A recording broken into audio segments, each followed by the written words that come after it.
पर एक ऐसी शख्सियत को आमंत्रित करने जा रही हूँ जिनका जीवन सेवा और साधना का संगम है। आप दशकों तक आरएसएस के समर्पित कार्यकर्ता के रूप में राष्ट्र सेवा में लीन रहे हैं और साथ ही साहित्य जगत के एक अत्यंत सम्मानित हस्ताक्षर है। आपकी सबसे विलक्षण बात जो हम सभी को विस्मय में डाल देती है वह है आपकी अद्भुत मेधा और स्मरण शक्ति। जहां लोग दो पंक्तियां पढ़ने के लिए कागज ढूंढते हैं, वही ये अपनी बड़ी से बड़ी रचनाएं बिना किसी कागज या पन्नों के अपनी याददाश्त से पढ़ते हैं। उनकी वाणी में सरस्वती का वास है।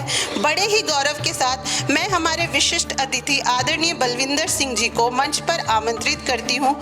मैं चाहूँगी कि विश्व हिंदू परिषद द्वारा श्री अजय जी उन्हें अंगवस्त्र प्रदान करें। जय श्री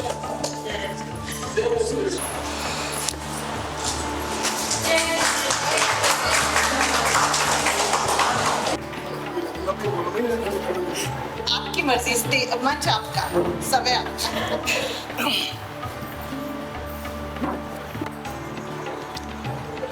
जिस समाज में शुभ कर्मों का अभिनंदन होता है, वंदनीय पावन पुरुषों का पदवंदन होता है, वह समाज अनुपम रत्नों की खान हुआ करता है। वहाँ शक्ति का परिचय बलिदान हुआ करता है। मैं सबसे पहले इस सनातन समाज का अभिनंदन करता हूँ। पूरे प्रेम समर्पण त्याग की प्रतिमूर्ति माता सीता का पदवंदन करता हूँ, पदवंदन करता हूँ। वंदना जी पर 2 लाइन 4 लाइन। वंदना जी, आपने बुलाया मुझे यहाँ, मेरा मुकद्दर संवर गया। दिया जो प्यार आपने मेरी धड़कनों में उतर गया। मैं तो हूँ दीनहीन, पर विशिष्ट अतिथि के रूप में आपने बुला लिया। अर्श पर मैं था पड़ा, फर्श पर मैं था पड़ा हुआ, अर्श पर आपने पहुंचा दिया। आपके कारण ही मुझे मिला साथ इन बुद्धिजीवियों का, चेहरा मेरा भी है खिल गया।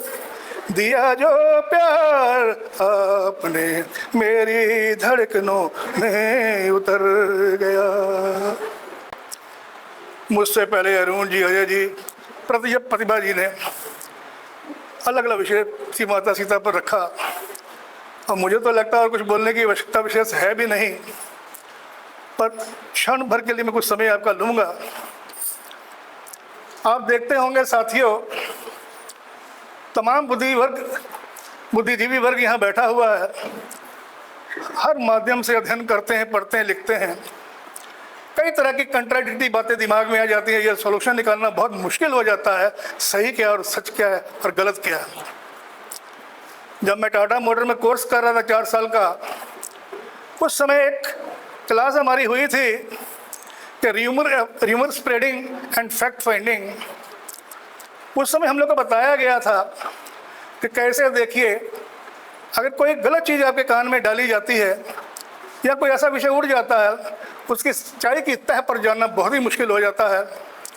इसलिए हम लोग को आदेश दिया गया था पहले फैक्ट को फाइंड आउट किया जाए, उसके बाद ही कोई बात को रखा जाए।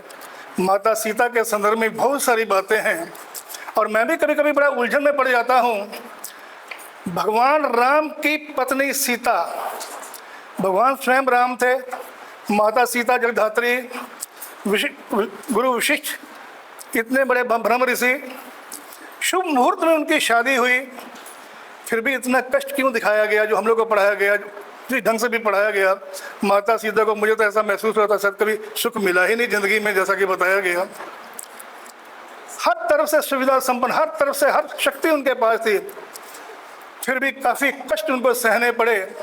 और मैं तो ये महसूस करता हूँ कि संसार में जितने भी सच्चे लोग हैं, ईमानदार लोग हैं, सबसे ज़्यादा कष्ट भी उनको होता है। हो सकता है कि ये विषय जितने भी रहे हैं वो लोक कल्याण की भावना से लोगों को शक्ति प्रदान करने के लिए इस ढंग से विषय को दिया गया है, पर आप देखते होंगे आप जितने भी ईमानदारी से समाज में रहते हैं, हर सच्चे इंसान को कष्ट भी उतना ज़्यादा ही होता है। और जहाँ नारियों की बात है, निर्मल कोमल चित्त चोर मन भावन, शीतल उज्जवल कठोर भावन, प्रेरक शक्ति दे कोमलांगी प्यारी, विराम जगत कर ना हो नारी, नारी ना हो तो इस जगत का कोई अस्तित्व ही नहीं है। ऐसे बाद में थोड़ा कविताओं का भी दौर चलने वाला है। वंदना जी उस समय कहेंगे तो जो रखना बोलेंगे, हिंदुस्तान पर बोलें, मोदी जी पर बोलें, किसी सैनिक पर बुलाना चाहें तो मैं जरूर रखूंगा विषय को। अभी मैं सोचता हूँ कि अपनी बात को यहीं विराम दूं। जय हिंद, जय भारत।